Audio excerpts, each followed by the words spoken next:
দেখছেন সংবাদ সারাদিন, জহিতা রয়েছি আপনাদের সঙ্গে। চাকরির দাবিতে হামাগুড়ি দিয়ে বিক্ষোভে চাকরি প্রার্থীরা। ডোরিনা ক্রসিং এ বিক্ষোভ উচ্চ প্রাথমিক চাকরি প্রার্থীরা।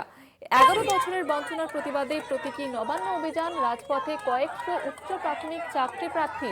আপনাদের জানিয়ে রাখবো, বিক্ষোভ দেখাতে থাকেন উচ্চ প্রাথমিক চাকরি প্রার্থীরা, হামাগুড়ি দিয়ে বিক্ষোভ দেখাতে থাকেন তারা। সেই ছবি আপনারা দেখতে পাচ্ছেন এই মুহূর্তে।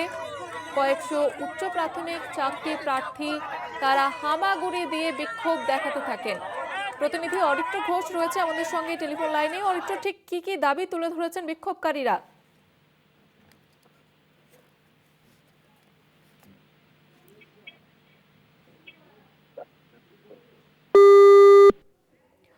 যেমনটা আপনাদের জানাচ্ছিলাম, যে যে ছবি আপনারা দেখতে পাচ্ছেন, যে প্রতীকী অবস্থান এবং চাকরির দাবিতে হামাগুড়ি দিয়ে বিক্ষোভ চাকরি প্রার্থীদের, বিক্ষোভ উচ্চ প্রাথমিক চাকরি প্রার্থীদের।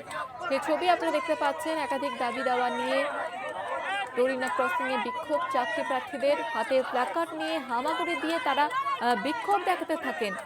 সেই ছবি আপনারা দেখতে পাচ্ছেন, ডোরিনা ক্রসিং এ বিক্ষোভ। আমাদের সঙ্গে টেলিফোন লাইনে রয়েছেন আমাদের প্রতিনিধি অরিত্র ঘোষ। অরিত্র, ঠিক কি কি দাবি তুলে ধরছেন চাকরি প্রার্থীরা? দেখো, চাকরির দাবিতে হামাগুড়ি দিয়ে ধর্মতলার ডোরিনা ক্রসিং এ বিক্ষোভ আপার প্রাইমারি বা উচ্চ প্রাইমারি চাকরি প্রার্থীদের। 11 বছরের বঞ্চনার প্রতিবাদে তাদের প্রতীকী নবান্ন অভিযান। যেটা জানা যাচ্ছে, নিয়োগ প্রক্রিয়া যাতে দ্রুত হয়, বলা ভালো, নিয়োগের দাবিতে ফের রাজপথে কয়েকশো আপার প্রাইমারি চাকরি প্রার্থী। তাদের যেটা দাবি, যে দীর্ঘ 11 বছরের বঞ্চনা আর কর্মহীনতার যন্ত্রণা নিয়ে আজ তাদের এই প্রতীকী অভিযান।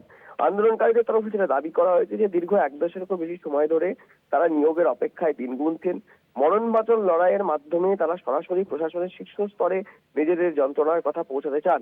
সেই মোতাবেক শিয়ালদা থেকে মিছিল শুরু হয়ে এসএন ব্যানার্জি রোড হয়ে ধর্মতলার ওয়াই চ্যানেলে পৌঁছায় এবং চাকরির দাবিতে আন্দোলনের তীব্রতা বাড়াতে ধর্মতলার ডোরিনা ক্রসিং এর রাস্তায় হামাগুড়ি দিয়ে তারা প্রতিবাদ জানান কয়েকজন চাকরি প্রার্থী।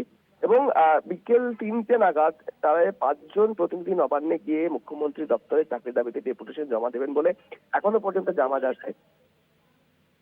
ধন্যবাদ জানাবো অরিত্র।